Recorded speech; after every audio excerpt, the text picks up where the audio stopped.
Podcasters Roundtable round 99. Are you excited, guys? I'm excited. 99 podcast discovery. Just the title alone is controversial. If you live in our bubble, then you know that podcast discovery is an interesting topic. We're going to get into it. It's not just, so it's discovery kind of also wrapped around distribution. We've talked about distribution here before, but there's always more to talk about. So that's why we're diving it back into it. And it has to do with our new roundtabler. So let's meet the roundtablers. Daniel J. Lewis, co-host, welcome back. Thank you. I love discovering podcasts. So I love being discovered. Or am I? Yeah, are you? That's the question. Are you being discovered, Daniel? Do you have a problem with it? Dave Jackson, welcome back, co-host.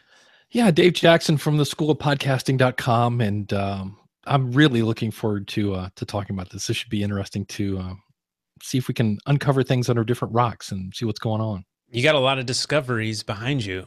All those people. Dave, if you're not watching the video, you should be. podcastersroundtable.com/live every other, Thursday at this point. But you should sign up, podcastersroundtable.com/guest, so you don't miss them. We're also on YouTube. You can subscribe there. Lots of ways to not miss us, to discover us. But yeah, all of this got started because of a tweet that I sent. And then, what do you know? We have a new roundtabler. David, welcome to your first roundtable. Hey there, David Kadavy. Podcasters love your work. I didn't know we were going to do podcast discovery because I'm excited about that, because I've been hearing some people say that it's not a thing, and I don't agree with that. That's perfect. That was what the roundtable is for. We want topics that people don't agree on. This isn't how to. This is the what for and the whys, and so that's exactly what we do here. So yeah, let me go into. Here's what I tweeted. I tweeted out, "Bummed you're not on Spotify?" ? I said, "Don't be." I said, "They're a non-player in the podcast space." Fire. I should have put a fire emoji right there.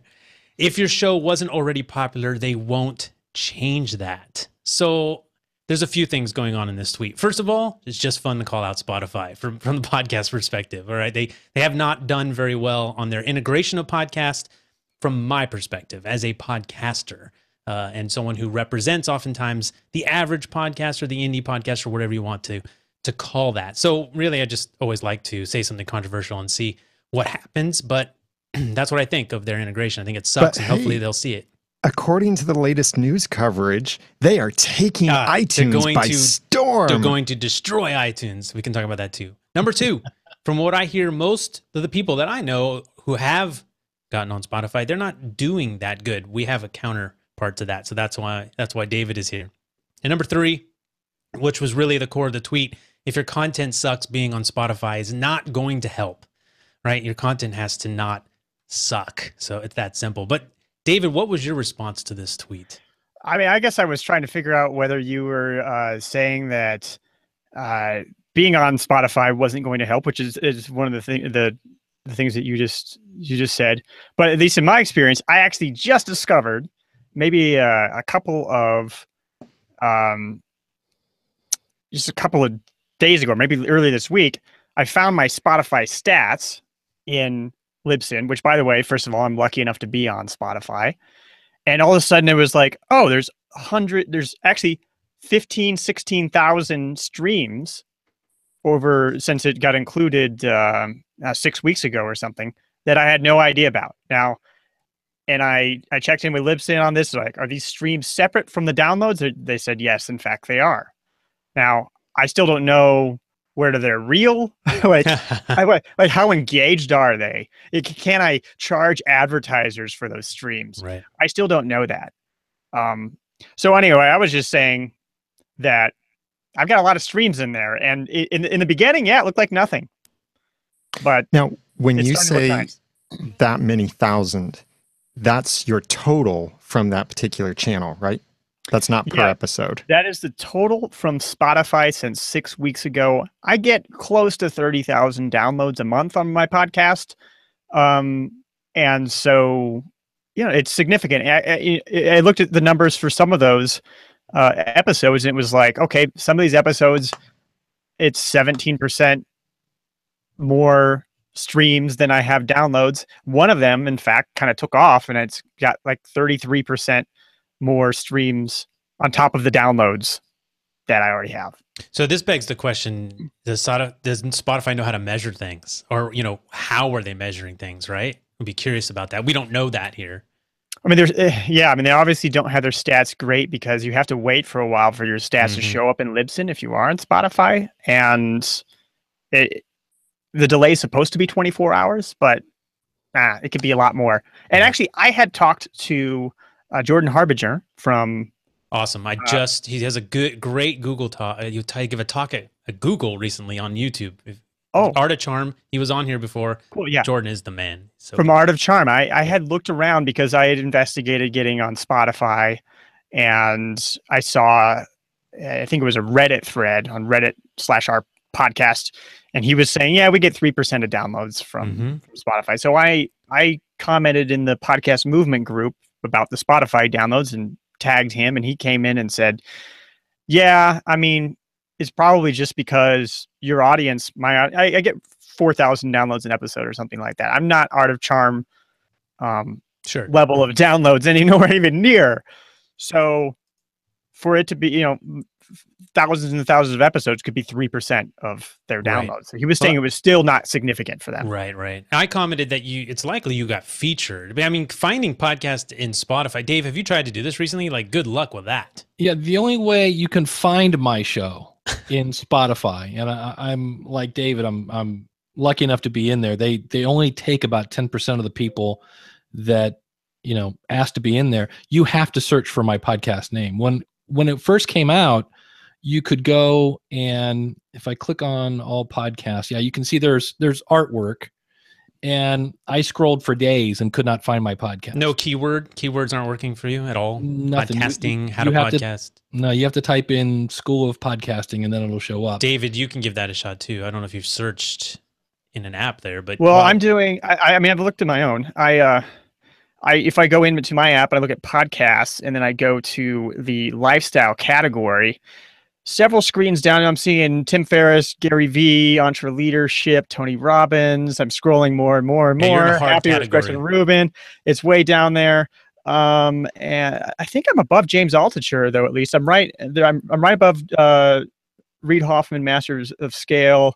But from a search perspective, can you search your name or a keyword and find yourself? Is that so if I search for Jason Fried and I scroll down to podcasts and videos, then my podcast, Love Your Work, is showing up as the second podcast there for Jason Fried. Right. So starting to show up. Daniel, what do you think of my tweet that I'm basically saying Spotify's not doing this very well so far? And I mean, there are so many factors that could be going on and things that we might just not know yet. And that's why I'm really hesitant to... Oh, come on, be bold. It's not a matter of believing David. I mean, I believe what David said. And David and I both have to try and believe David things are being being even reported. believe himself all the time. What I like about David in some of the articles he linked to is that he questions his own stuff, right? He doesn't say, ooh, I have these. He's worried, can I give these numbers out? Are they actually accurate? Well, let me liken this to something that happened to me a few years ago. Stitcher, back before it was owned by Midroll Scripts, I think maybe even before it was owned by Deezer, back when we actually knew Rachel at Stitcher. Yeah.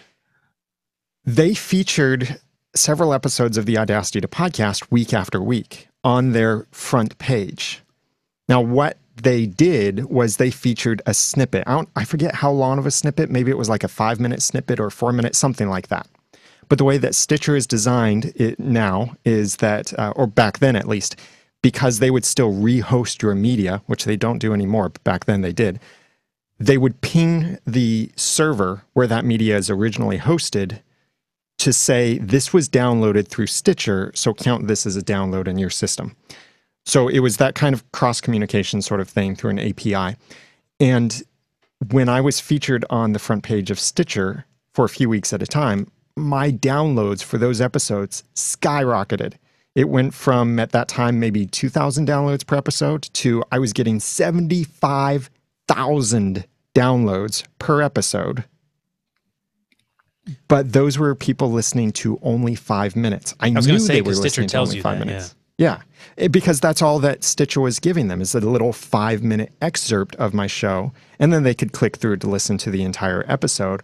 I didn't really track how many people actually did that, but the thing is that even after that huge spike, afterward, when Stitcher stopped featuring me, then it dropped right back down to normal levels. I think barely even a actual increase. I would say, yeah, certainly there's some increase. Like, I mean, right, that's about being featured. Even it's on iTunes, right? We see bumps, but I mean, as long as we pull, adding 10 subscribers would be great. But see, in that case, and potentially in the case of Spotify, we don't really know how much or how the content is being consumed on that platform. Because of the way Spotify works, they could be rehosting the file. I think maybe they are rehosting the file from Libsyn. Dave is nodding his head yes. And so they're having to send data back to Libsyn or whoever you're publishing to Spotify through, because you can do that through Blueberry as well.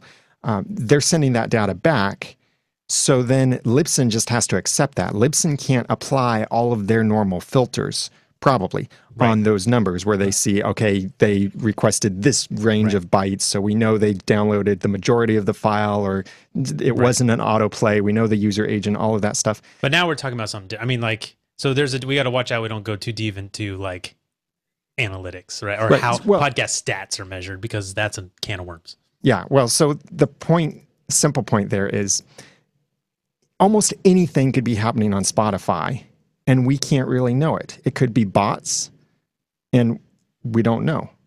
Right. But what about what I'm saying is I'm telling people if they're not on Spotify, because here's what I see a lot is they're like David, they're going searching, how do we get on Spotify? They're desperate to get on Spotify.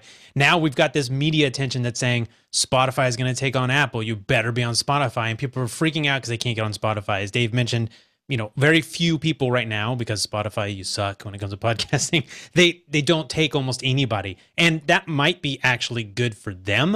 It's not good for the community. But, so I'm telling people don't freak out, right? You don't have to worry about it because they're not including everyone right now. Maybe they will, but, distribution to different points. Stitcher, Spotify, iTunes. I feel like Apple Podcast, aka iTunes, is really the only place. If you're not there, you are going to miss out on pretty much most of your audience for the most part. So what do you think about, you guys see this, Dave, you see this too, especially being at Libsyn, Dave, you must see people want to be on Spotify constantly and thinking it's going to make the difference. Yeah, a lot of people do that. And what happens at Libsyn is you basically contact Rob Walsh, who's our vice president of podcaster relations, and he submits a list over to Spotify. And the thing that's really not great is they only notify you if you get in. They don't give you a sorry, but you're not going to the only way, if you get notified, it's a good thing. And so you just kind of send it to Rob, and for 90% of people, it goes into the abyss, and you just kind of wonder what happened, which is kind of sad. And can I tell the story about how I ended up in Spotify? I think it's kind of interesting. So my podcast, Love Your Work, was featured on the front page of iTunes, late May, early June. The front page or the front page of your category? The front page, like with a banner and everything, which is something we can talk about too, because I'm actually working on a monster post for that I hope to release by next week. So you're saying this was something more than new and noteworthy? Yes. Yeah, this was. Okay. You had to give them the graphic. They actually requested graphics from you. Probably. I was between a picture of Mark Zuckerberg and RuPaul. Nice. Excellent. Nice. So featured. Now they requested artwork for that, right? Because that's a whole other story too. So yes, they kind of did. Oh, okay. I can go into more detail on that. We'll keep going with that story. But at least for Spotify, so it was featured, and so I had already asked Rob to submit via Spotify several months before. Didn't hear anything, but then this time on iTunes, one of my listeners was saying, "Hey, how come you're not on Spotify?" I'm like, "Hey, sorry, I submitted. Apparently, I didn't get accepted." And then he's like complaining. He's like, "How can a top 10 podcast I don't know how he decided I was a top 10 podcast. How could a top 10 podcast not get into Spotify? And replied Spotify, and Rob was replied in there somewhere just because I had mentioned that I had asked him. And then so Rob revisited it and sent it to Spotify. Spotify said yes. And there was a little bit of, by the way, follow up about my music, because I have bought music from record labels as rights.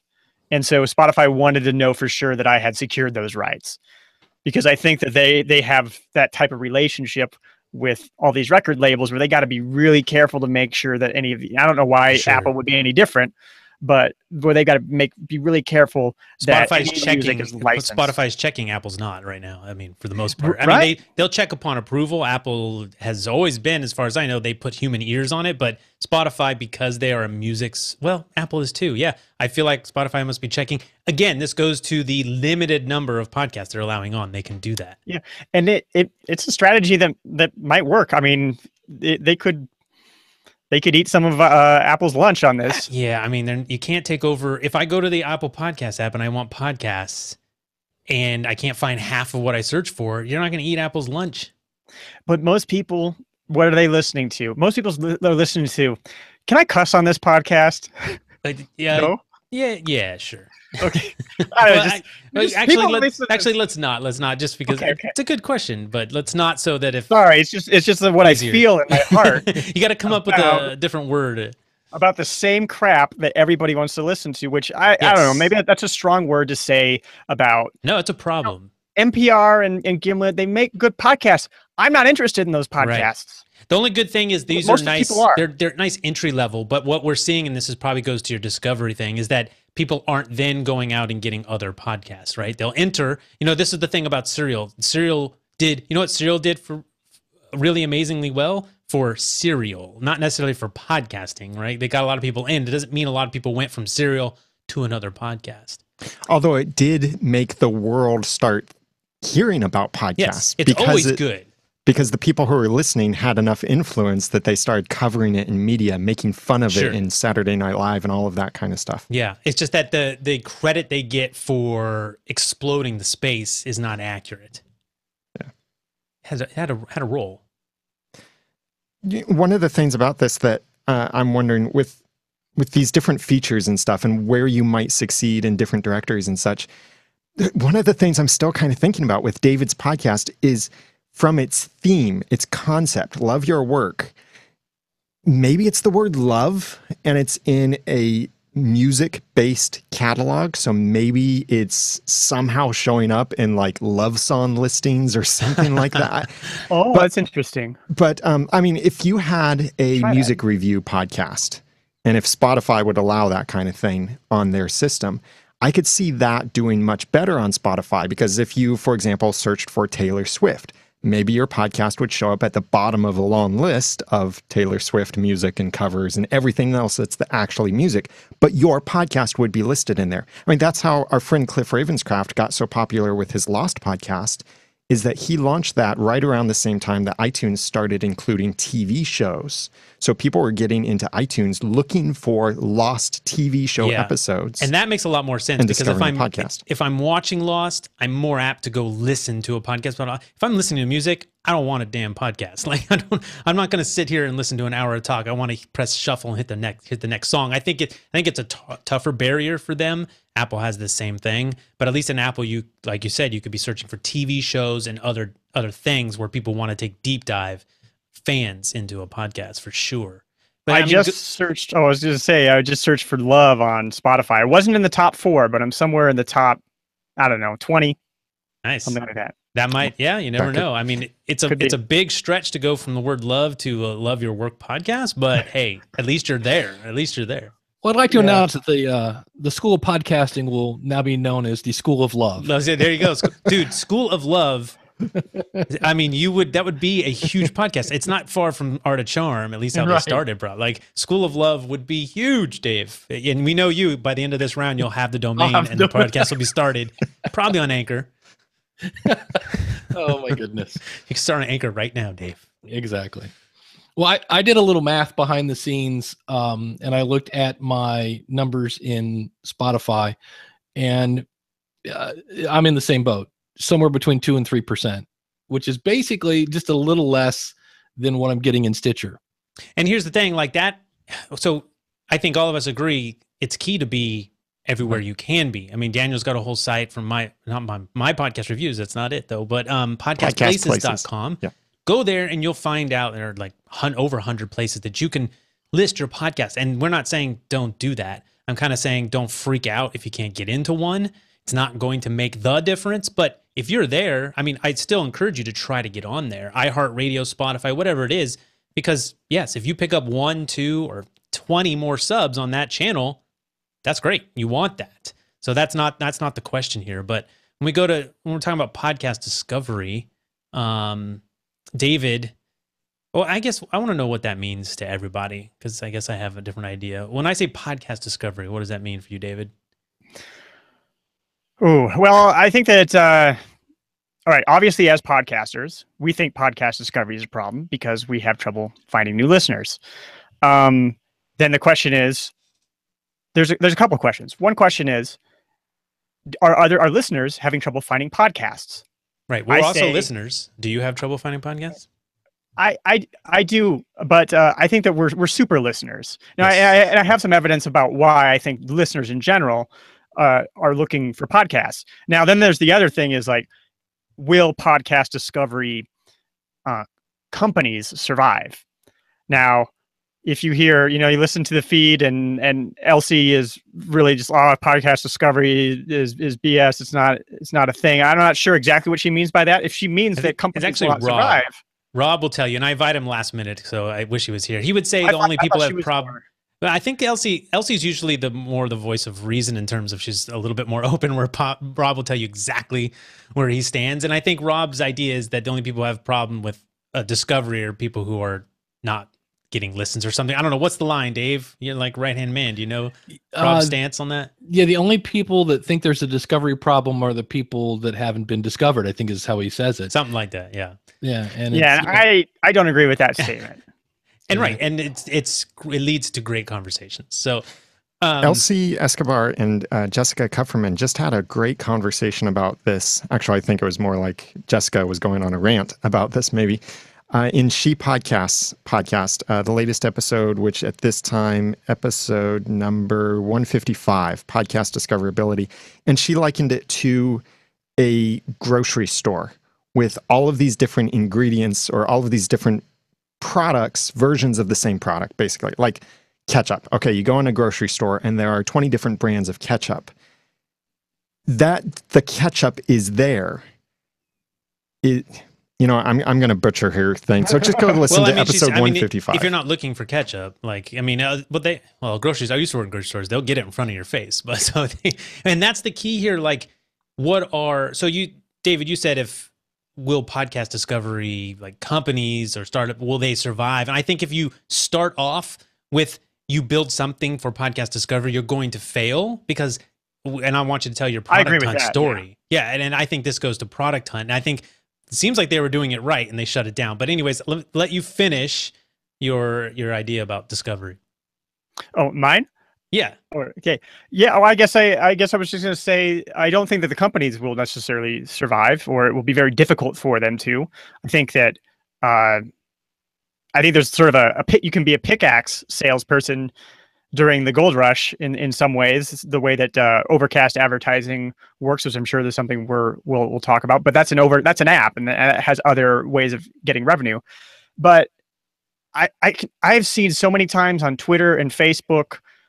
And maybe this doesn't necessarily mean that there's a problem, but on Twitter and Facebook, people were saying, "Hey, do you have any podcasts to recommend?" I'm seeing that from regular people who are not podcasters, who are looking for podcasts to listen to. It's enough of a problem that they're asking, but then it's word of mouth, and you could argue that that's the way podcasts spread. But is there a problem with people being able to discover podcasts? Another piece of data I have is that when Product Hunt, which is big in my audience, when they had a podcast section, and they shut that section down, I immediately lost like 33% of downloads.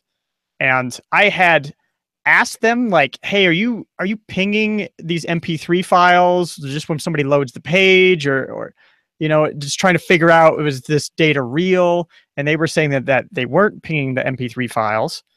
So at the very least, people were listening to, if that's true, at the very least, people were listening to a couple of seconds of these podcasts. But it really, I mean, they had been a key part of my strategy from the very beginning of my podcast. So I have no way of knowing, which downloads were real in the beginning. But anyway, it indicates to me that there were people using this discovery engine to find podcasts. And a lot of people have said, hey, have you, they might at me on Twitter, hey, did you ever find like a better way of discovering podcasts? Yeah. Like, For me, the funny part is the original way. iTunes, Apple is the original best at podcast discovery. When I found podcasts, you used to have to go to the desktop software before the app, right?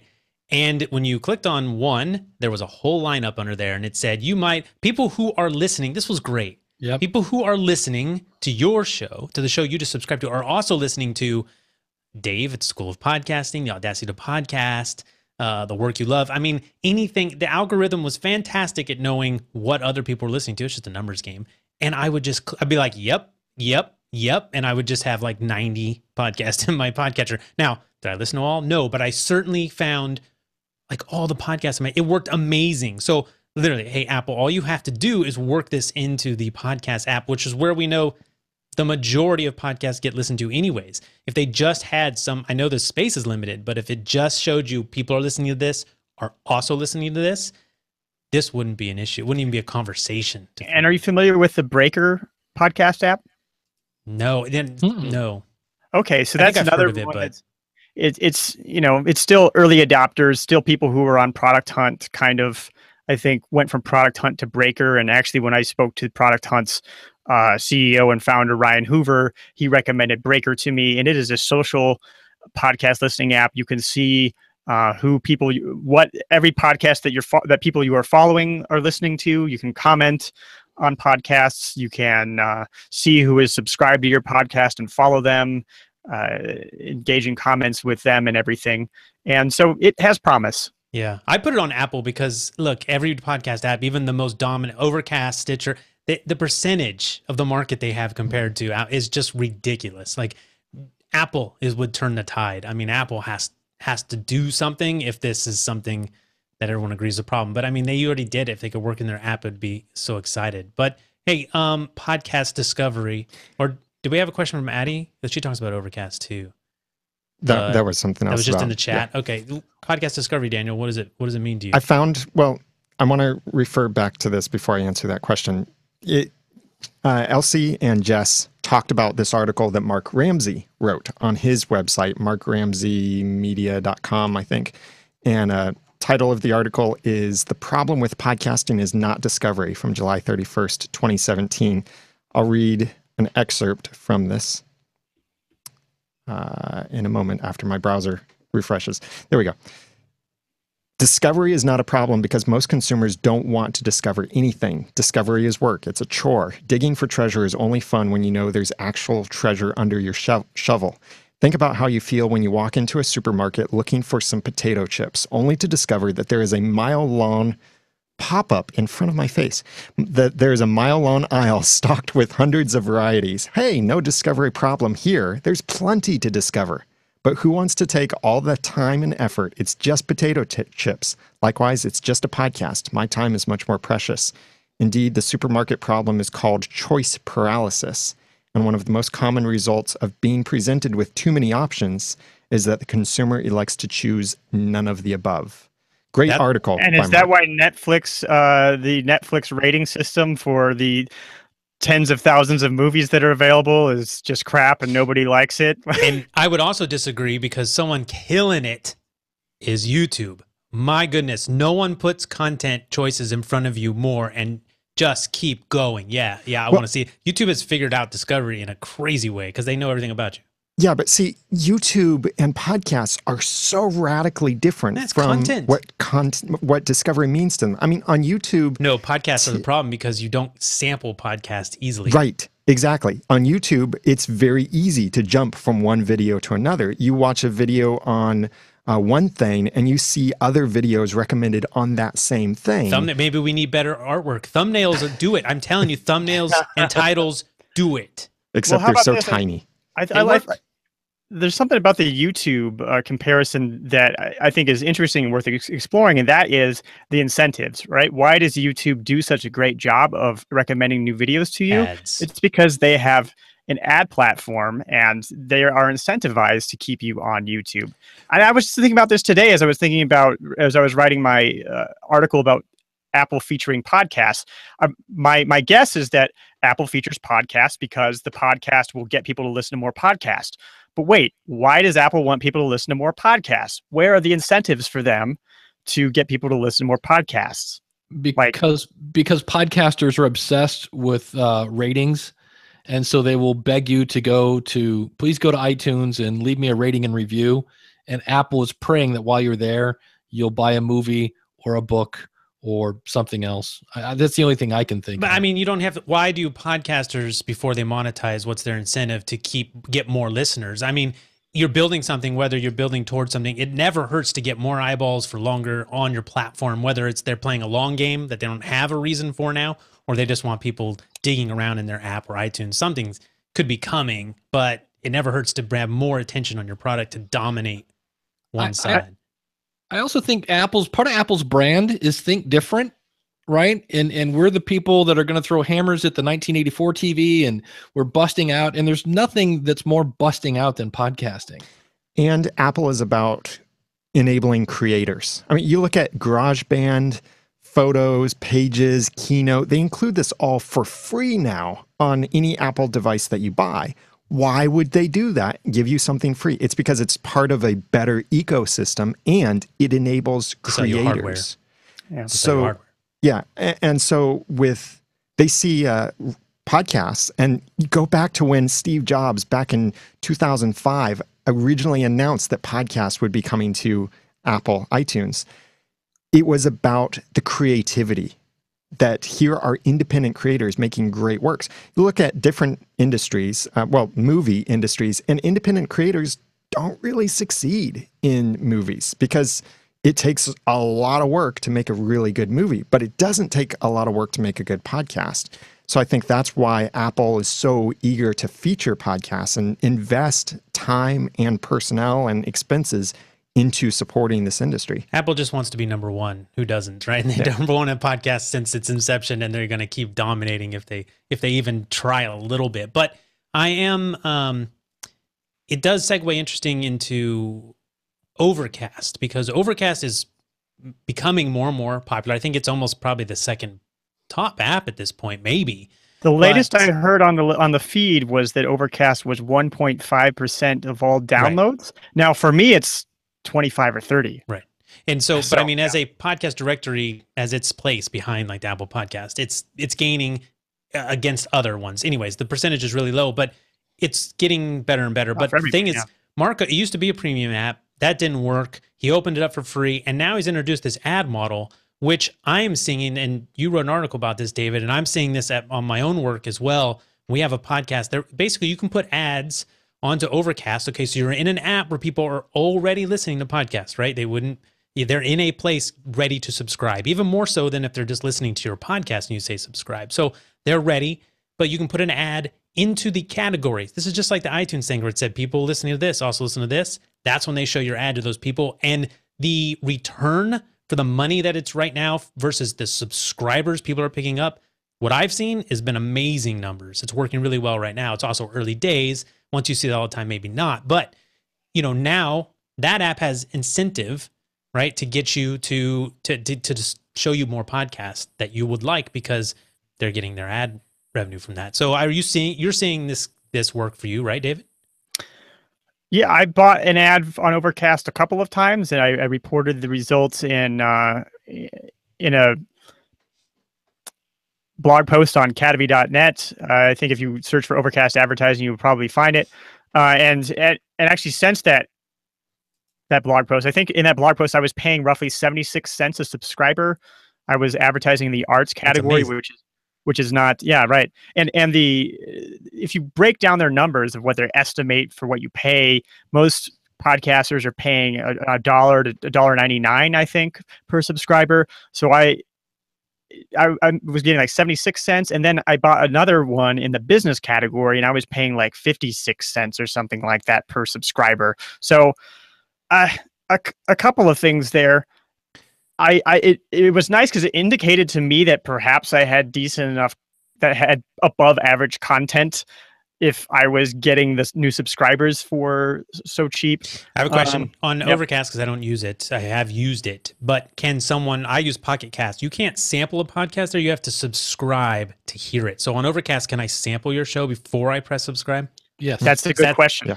That's key, right? Because on Pocket Cast, if you're getting those numbers, it wouldn't be shocking at all. But people are probably sampling from the ad. Hopefully the ad doesn't make you subscribe somehow. Hopefully clicking the ad doesn't tells you how you. many clicks there are and then how many subscribes That's good. there are from those clicks. And I think that the subscription rate after click is somewhere around 2% or 1%. You know, it wasn't a lot. I mean, I can actually pull up the numbers when I get a chance here.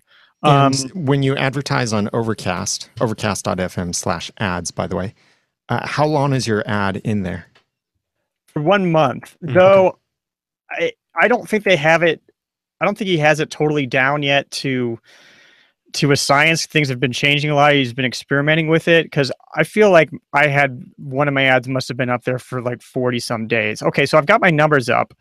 When I was in the business category, because that's the better category for my podcast. Well, hold on. That's interesting too, because why did you pick the not better category the first time? Because the ads were selling out. They ads sell out incredibly quickly.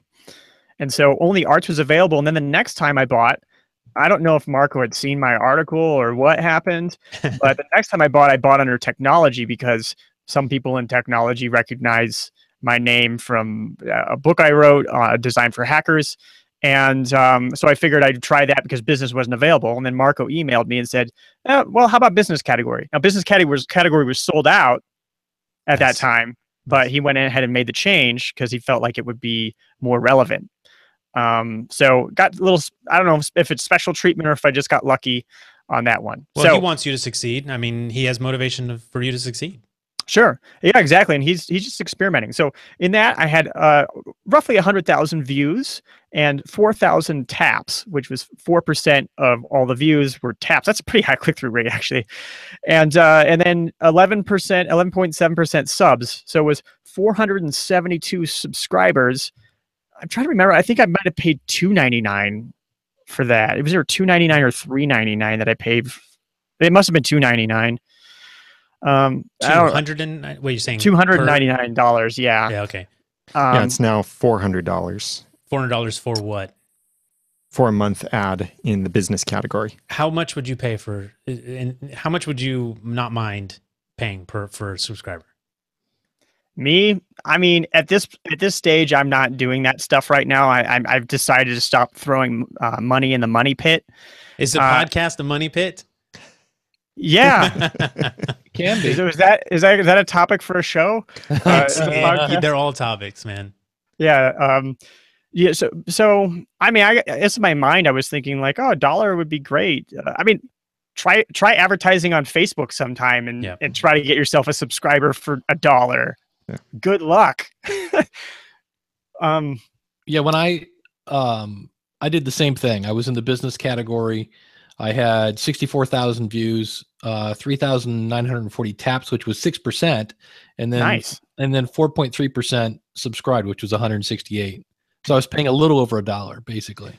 I really think this is the future of many podcasting apps as Ray destroys his studio for us. But because you consider, well, Apple has already started offering ads for app developers. So you search for something and there's a sponsored ad inside of the App Store for whatever app that they're advertising. That's great. But see, in the App Store, people go there to get an app and then they leave when they have the app. Whereas advertising in Overcast, or I really think Apple will probably open up similar kinds of ads inside of the podcast app.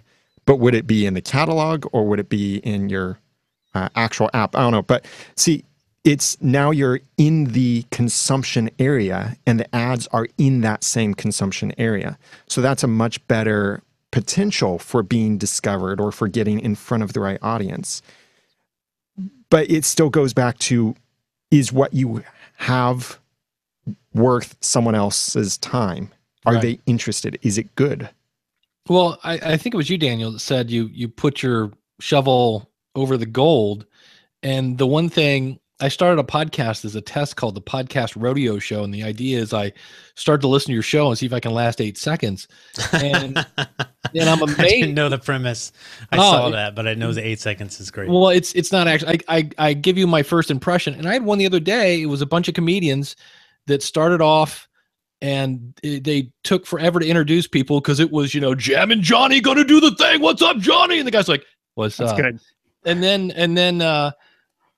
they went into like their new T-shirts that were out, and this one's got again Jimmy and Stevie, and I'm like, I don't know who you guys are. Can you tell me what your show's about? Because your name was really horrible. So I think there's a lot of shows out there that could use just a little tweaking. I mean, think about it. When you watch the Tonight Show, the first thing they do, welcome to the Tonight Show featuring Jimmy Fallon. Tonight Show is going to have Arnold Schwarzenegger. But that only matters for podcasts. The podcast you're describing, to me, sounds like a group of guys that don't give a heck who listens, right? I don't care about growing my show. Well, that's We're true. here to be buddies, and we record if someone wants to listen, awesome. Right. So what are the goals of your show, right? Like, is growing so important to you? For those shows, probably tweaking. For these other shows, it's probably just their buddies listening. And that's where you almost kind of want to go, can we have 2 categories? People that, care about their show and people that are just the fun guys or fun gals, whoever, the fun people shows or whatever. Because I mean, what did we did when we started this show? You start off every show, Podcasters Roundtable 99. Today we're talking about podcast discovery, and then we go at least that way. In the first 20 seconds, you have a clue what we're going to talk about. Because if you make me wait 10 minutes to figure out what you're talking about, so I can go, oh, I don't want to listen to this, it makes me then nervous. It's like what David was talking about. People only have so much time. So if the first 2 times I went, with my pail looking for gold, and I wasted 20 minutes and came up with nothing, I'm not going to go looking for more podcasts. Well, now there's something here. I think if we look at Apple is going to introduce stats, right? Right. Yeah. And I agree. I agree with what Daniel says about Apple will probably start running ads someday, the same way Overcast is now. Is Apple making stats for podcasters? To some extent, they probably are. It's going to help us make better podcasts, but they're going to have a lot more data about the engagement of things. They already have it, though. They already had it. So did they have the data? Sure. Yes. Heck yeah. They've always known this. Before they announced that, literally the night before, I said that, and then the next day they announced it. Like, I was hoping, when are you going to release this? Right? Yeah. It's their platform. They know that. How far in advance they were tracking it, whatever, but they knew it. But your first point about making better podcasters making better podcasts, that's exactly what YouTube is amazing at this. They call you on the phone. They schedule appointments with you. You have your own, I have my own contact at YouTube. Wow. YouTube wants to do everything to I help was just you looking at my engagement on my YouTube videos today. You can see, it's above average engagement right here, and you can look exactly in your video exactly. It's all about hammering away at making your show like a machine. So think about that with podcasts, and then you have that intelligence, and iTunes is or Apple Podcasts is so unsophisticated when it comes to searching, when it comes to most people don't discovering podcasts. And there's so much data that they could be incorporating. Imagine if Google was building like a podcast engine like that. There's so much data they could be incorporating to make people find podcasts that they were more engaged with. And if they are selling the ads, they're going to be incentivized to do so more so than just supporting artists or whatever. I give Spotify a hard time, but Google has been terrible. Also dropped the ball big time. We can talk about that in a different time. But, this might be that perfect blend of what I'm saying. Bring back the old way you did it, except the way it would be nice if it was a mix. You can get ads to bump up in that other people are listening to, right? So use the ads. I would pay for those. Yeah, it would be amazing. And then Apple would be incentivized and they'd bring in revenue from that channel. They'd sell a lot of pickaxes. Yeah. Yeah. Well, and if you think about it, Facebook has sponsored posts, Twitter has sponsored posts, Google, obviously, and YouTube. I'm not quite sure why they haven't jumped into where when I do a search in my podcast app, why it's like, here's the 5 results. Oh, by the way, this one's sponsored. That would just fit in. The reason there is because these other platforms that you just mentioned see the user as the product, whereas Apple looks at the user as the user, and they make the product. They use the product. The customer. Yeah, we're the customer. And to Google, the customer is the advertiser, not us. So Apple's perspective is radically different. It does kind of surprise me that they offered advertising for apps inside the App Store.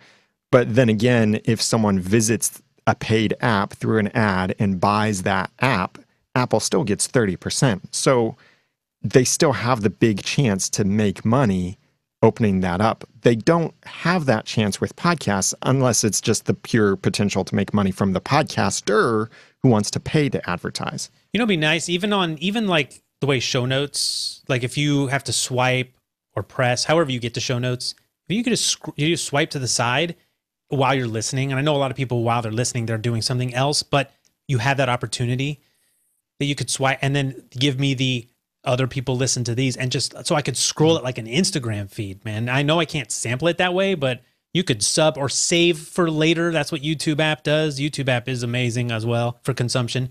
And you could fit in just the way Instagram's doing, which Instagram's doing a very good job at their ads. You could fit in sponsored posts. Well, they could very likely do that because that they're now including this tracking data, which I think that Apple has not tracked actual consumption of an episode up until iOS 11 comes out. But let's assume that that's the case. With this new data that they'll be getting, then they can start to eventually implement certain things like that to say, people also listen to this. And then it's not based purely on subscriptions. It's based on actually how many people are listening to these other episodes. Well, and I mean, I'm saying the way they originally did it was really good. It always put content I was interested in front of me. I mean, It did a good job at connecting like content. It's probably how I found you and Dave, almost certainly. And I would listen to it, and if I liked it, I would keep listening. If I didn't, I would just say, all right, you're done. Yeah, the key is that you were in a place to sample, right? You had that opportunity. You were there ready to listen to podcasts because you were looking for podcasts. And I heard from some people with Overcast when I was on Twitter talking about the ads I was running, and they were saying, and at least one person said, I just click on all of the Overcast ads because I want to see what podcasts are advertising because they're going to be high quality podcasts. So it's interesting. I mean, I see it again as, yeah, there is a problem discovering podcasts. Is it a viable business itself, discovering podcasts? It's a supplementary business for Overcast, and probably for Apple soon too. Well, so I am interested in Product Hunt was doing well, at least for yours. Why? And I know that I think you wrote in your article about they said that it's not their business, but their business something else. But could they not figure out how to parlay that into? I mean, you were getting attention, long form attention. Like it feels like a mistake, but it could have been a cost on their part that was not worth I guess it just wasn't a priority, and they got bought by AngelList. I wonder if that had something to do with it. So it became a part of AngelList is about giving early stage companies funding, and then Product Hunt is about getting those products promoted. And so where do podcasts fit in that picture? Not anywhere in particular. Now, like I say, though, there's Breaker, which Product Hunt has been supporting, and it's a promising app. In that community, people are using it. I'm not using it much. I probably should, because I wasn't using it so much before, because the reason I use Overcast is because it has such great fast playback, which I don't. It's a crime. Always fast use. It's a crime. I use it for. Well, here's the thing. I kind of agree with you, but because I do interviews, I listen to fast because maybe I've got to listen to like 10 Seth Godin interviews before I interview him. to make sure that like I can mine. That's a good use case, but as a normal subscriber, killing the art, man, you're killing the art. Oh, dude, when they came out with 3X, I was like dancing in the streets. I want to hurt you. I want to hurt you, Dave. Well, now they Chris purist. Nessie in the chat room says Echo Podcast is a community sharing app for podcasts. I've never heard of that. So and these are great, but they pick up such a fraction of a small percent. I'm not saying don't try. It's just you're reaching almost just. It's just Apple. Just step up, man. Like help us out here. But something interesting, David, with the product hunt thing that I was thinking about. Are you, because this goes to saying, and you said it was part of your strategy to be on that platform, so you were sort of platform reliant. If YouTube cuts the plug on me tomorrow, I lose a huge channel, and that's not good. With podcasts, typically you own the channel. Your other places, if Apple cuts you off, that's going to suck too. But were you doing anything in your podcast to move people who were finding you on Product Hunt over to somewhere else? Because you lost such a big percentage, but you could have picked them back up if you were communicating with them via email list or something else. There were times where in the intros I'd say, hey, I noticed a lot of you are listening on Product Hunt. Nice. Go ahead and subscribe on Apple Podcasts. I didn't really know about Overcast so much at the time, so I probably should have done it. Well, so was it an app? I mean, moving people from where they listen to another place is tricky. I think if you get them on an email list is key because at least you're talking to them on a different platform. I need to work on the email list. I've got a big email list for a different part of my platform, and I just haven't really started it so much for this podcast specifically. So that's something I need to work on. And yeah, getting them off of Product Hunt, that was the only really choice, was to give them some sort of action.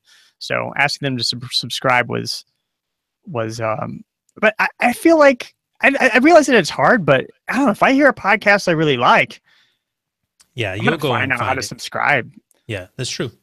Well, I mean, I guess you couldn't subscribe. They were just, I don't know how Product Hunt worked for podcasts, but they're just listening.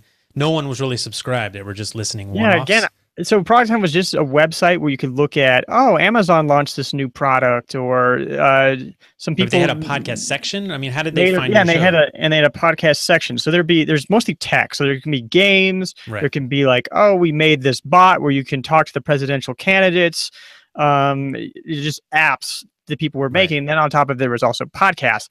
So which was, it was a startup-y sort of crowd. It was a techie sort of crowd. And like I say, I have no idea of knowing how engaged those listens were. Right. I mean, I know that I've tried things like getting people to take action to take surveys, or giving them coupons for one of my courses, or had people advertise, and I haven't yet necessarily had an advertiser that's really like, this is a great value, I'm coming back, give me 6 months.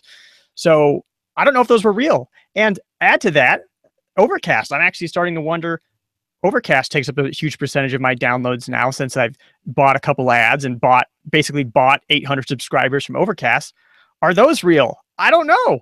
Yeah. I mean, and so, okay, let's figure this out, because it's important, right? We want to know if our ads are working. We want to know if we got how would you guys test this? Would you do survey? Like, Daniel, if you're spending money to get new listeners, how are you evaluating whether that's really working for you? You're just going to base it off of some platform numbers? I would not, well, except in Overcast. Okay, so let's take Overcast, for example, because I wouldn't spend money on Facebook to advertise my podcast. But let's just assume you would. Yeah, so Overcast. I would see those numbers that tell me how many people saw the ad, how many people tapped on the ad, how many people subscribed because of the ad. I would see those numbers and then know whether it was beneficial or profitable for me. But you wouldn't know, because like David's saying, he doesn't know if they're real listeners. Are they subs that are engaged for half the episode, all the episode, none? Well, so then that's where the trending data comes in. Although with Overcast, how are you going to figure out if you're going to spend next month? So what that you got 80 subscribers? I do think that a survey is something I've been considering doing. I mean, I have other initiatives going on, so I need to think about it. But I think having a survey, then it's fine. If 30% of the people who respond to your survey use Overcast, then hey, those numbers are likely pretty accurate. I think asking people to take an extra step is not a good way to try and measure whether your audience did truly increase, because more and more consumption is happening on mobile devices where people are not able to take action. Yeah, but on things. you're not against surveys. I mean, how are you going to find out the full demographics of your audience? It is important at some point to know who's listening beyond what Libsyn or someone else is going to give us. Well, what I would want to look for would be the trending data. And this is something that Todd Cochran from Blueberry often talks about, because many of the podcast apps will pause a subscription or stop downloading new episodes if you haven't engaged with an episode in the last whatever number of episodes or something like that. Then you can start to see, okay, after you get 200 new subscribers, great. Do your numbers continue to stay 200 above where they were before? Or do they drop off after however many number of episodes you've released, if that matches up with the threshold? So let's say 5, since I think that's still what the Apple Podcast app is.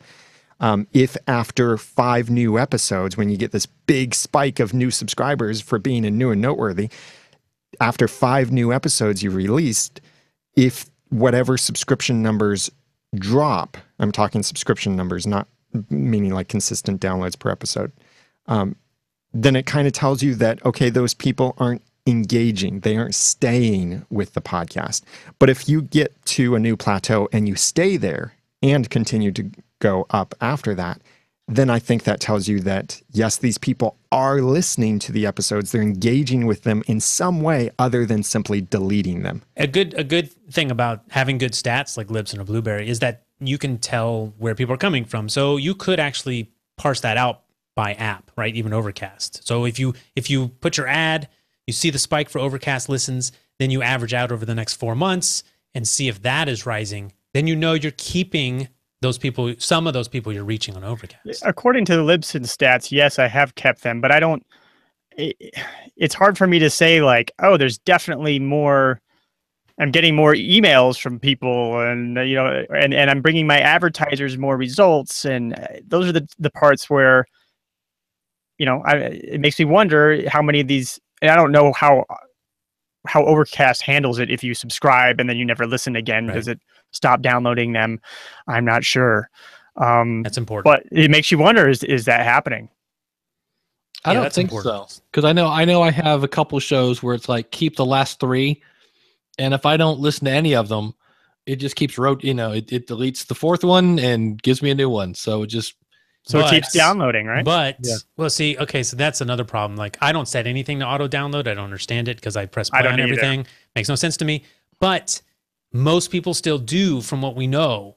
Auto download is, I think, still the dominant way that people get it to their device or download it, whatever, however they're putting it on their, wherever they're putting it, their phone or whatever. Right, Dave? Isn't that still the numbers are still highest for download? The thing is the term is messed up because people right. Because even when you listen to a podcast on a website, people love to call that a stream, but it's a download. Yeah, it's a download. Aggressive download, but download to the device. So, Daniel, what do you think? Do you think if someone's set to auto download, Apple's never going to know that person? They still have to press play on it, don't you? Apple still knows if you don't press play. Right. Yeah, that's where the pausing comes in. If you don't press play on an episode for 5 episodes, Apple Podcasts will pause your subscription. And they may tweak that a little bit with the new iOS thing, maybe to say, okay, if you listen to the first 10 seconds of an episode and then skip it, we're going to just count that as a not played. And therefore, after 5 times of your doing this, we'll pause your subscription. Maybe they'll do that. I don't know. Probably not, realistically. But they're already doing so. I mean, the thing is, the most dominant platform is doing something that we can get something out of, right? Even probably in most cases, the numbers are statistically significant where you can say something. Whereas if on Overcast, it's still such a small percentage. So it would be good for us to know if Overcast is how they're handling it, but we can't chase that down for every platform. Maybe you could add it to Podcast Places, Daniel. Just get to work there. Yeah, seriously. I am looking for volunteers to help me maintain podcastplaces.com. It's a good resource. So if you're looking to be discovered, the easy, super simplest way to grow your audience is to get onto a new platform, because you're not at that place where those people, it's the only place they're listening to podcasts. If you're not there, you're not finding you there. It's that simple. So Podcast Places, you'll get to work, but don't freak out and try to submit to all of them in the same day. What's up, Dave? Was Lore, that podcast, was that a offshoot of some sort of public radio? I know the guy's a writer. Right. Yeah. It was just an independent. His story, I believe that he was a writer. He wasn't. He was trying to self-publish a book or something like that. Yeah.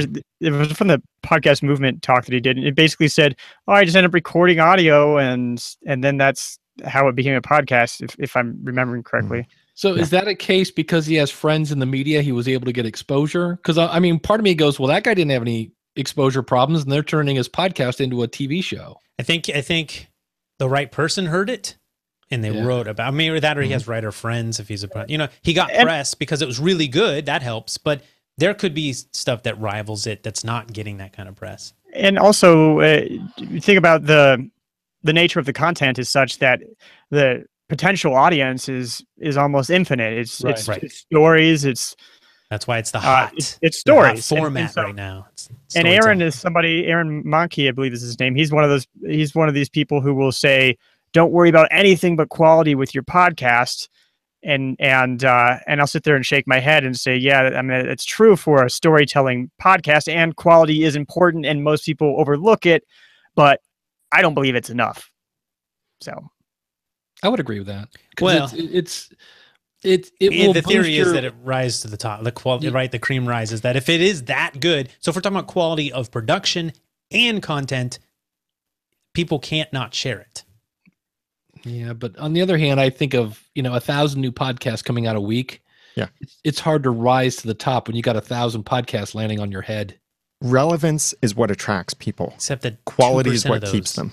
Yeah, 2% of those are ones that people want to share. I think it'd be fascinating to try to think of like the worst podcast name you could possibly think of and come up with the worst titles for your episodes. Dave did this. And just have incredible. Dave did it. I have incredible content and see what happens. I did a podcast called I did a podcast called The Worst Podcast Ever. Oh, cool. And I did it as a grumpy old man. I would sit there and go, why are you listening to this show? It's stupid. You're an idiot. And I would literally just cuss out my audience.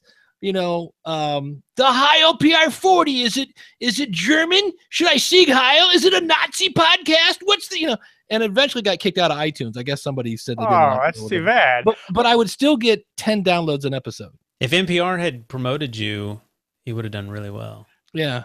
I mean, that was also. Or would you? I've also fantasized about like if I just made a podcast that was strictly a business, okay, by my $5 Libsyn hosting plan. All right, how many minutes of content can I make there? And I'll just release 3 episodes a day. I'll SEO the heck out of everything, but the content is terrible. I wonder how that would work. Time to the ROI would probably be poor. Rob's great illustration is with the 2 different movies. Rob Walsh refers to these 2 different movies. The Sixth Sense as one of them. Not a huge budget movie, but it did have Bruce Willis. And when people watched it, they told their friends, you gotta watch this. This is such a good movie. And for a while, M. Night Shyamalan was known for making amazing movies until he stopped making amazing movies. But that aside, then Disney invests in Lone Ranger. And this is Disney. And they put all of this advertising into it and do all of these things to promote the Lone Ranger new movie coming out. And it was a horrible flop. Yeah, I even forgot that it had someone notable inside. Yeah. And it was a flop. Marketing doesn't help. You have to build what people actually want, and you have to get it in front of the people who want it. I mean, here, 99% Invisible. Fantastic podcast by Roman Mars. It's won multiple awards. Roman Mars is a great guy. He was one of the keynote speakers at Podcast Movement. So incredible production quality going into his podcast. Incredible high quality podcast. Fantastic thing. There's no way I would listen to it because it's not relevant to me. It's not what I want. So regardless of how much marketing is behind it or regardless of how good it is, I don't want it. And that's the key for me, though, because we always hear this, like, it always seems to be the content is good, the marketing sucks, the marketing is good, the content's like, all right, there's enough of us. Listen, good content and good marketing. Like, I don't care if you're falling down on one stage. I don't care. Let's talk about what's real. I'm gonna assume your content doesn't suck. If you're listening to this, you're making it better. But I want to know what works best for someone who's doing it right. Right. See, what I'm doing with the Audacity to Podcast, I don't really do marketing. Well, a little bit for the podcast. I market to my audience, my products and services, but the podcast kind of markets itself because and being in an educational industry, this is easier to do.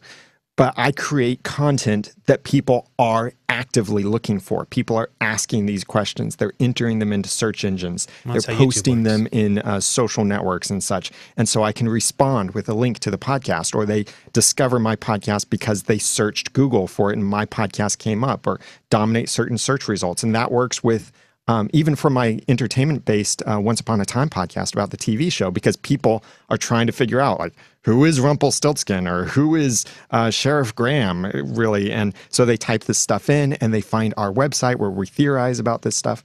That's working for those.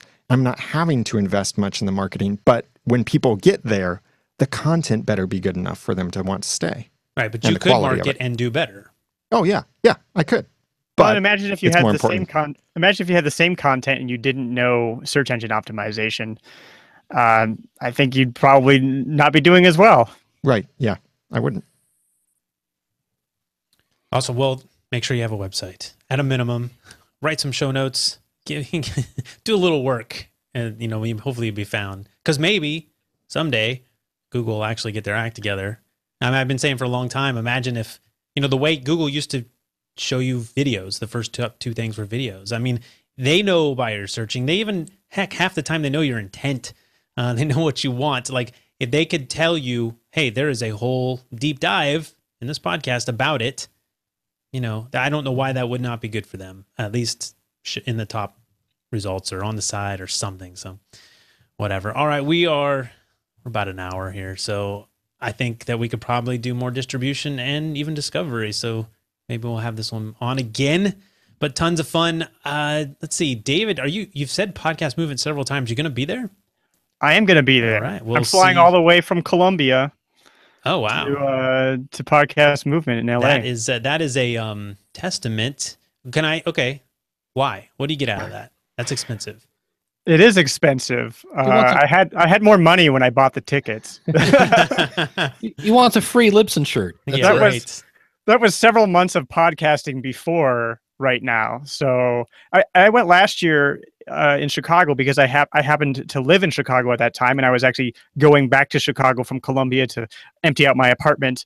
But I was like, all right, I'm going to go to this conference too while I'm there. And it's for me an very impression if you're coming back. Yeah, I met some people. It's nice to have the camaraderie and share in the struggles, and also to learn about the industry from people who to just learn as much as I can about the industry. And are dynamic ads going to be a thing? Or So you can find that out. And do you think going to the conference is going to pay for itself? no? I'm just curious. I mean, it might take a very long time. I mean, I am podcasting as professionally as I can. This is not a hobby. But I think it will take a long time for it to pay for itself. It's possible that it could. Relationships, maybe. Maybe there's an advertiser or... Well, let me tell you, I mean, if you come to just... As a roundtabler now, I expect you to show up at our session. Okay, I've been looking through the sessions to see which ones to go to, so I'll go ahead and mark on my app. What's inside a podcast RSS feed. So if you want to dig deep into... If you know everything about the tags and the new tags that are coming out, then maybe not, but you could poke your head in and wave. Maybe sit in a chair for a second, make it look like it's more full. I think it's going to be the whole audience. My goal is to put all roundtablers out there, and it'll just be... I'm interested in learning about the iOS 11 podcast app, RSS feed, so I can be ready for that when that happens. That's right. All right. Well, all right, David, what is your show? Where can we find it? And we'll get on out of here. It is Love Your Work. You can find it everywhere that you listen to amazing podcasts. Or everywhere you listen to podcasts in general. Not currently featured on the front page of iTunes, but it's in there. You can find it on Spotify and also on my website, kadavy.net. Did you try to get loveyourwork.com? Actually, loveyourwork.audio. You can go there. Oh, there you go.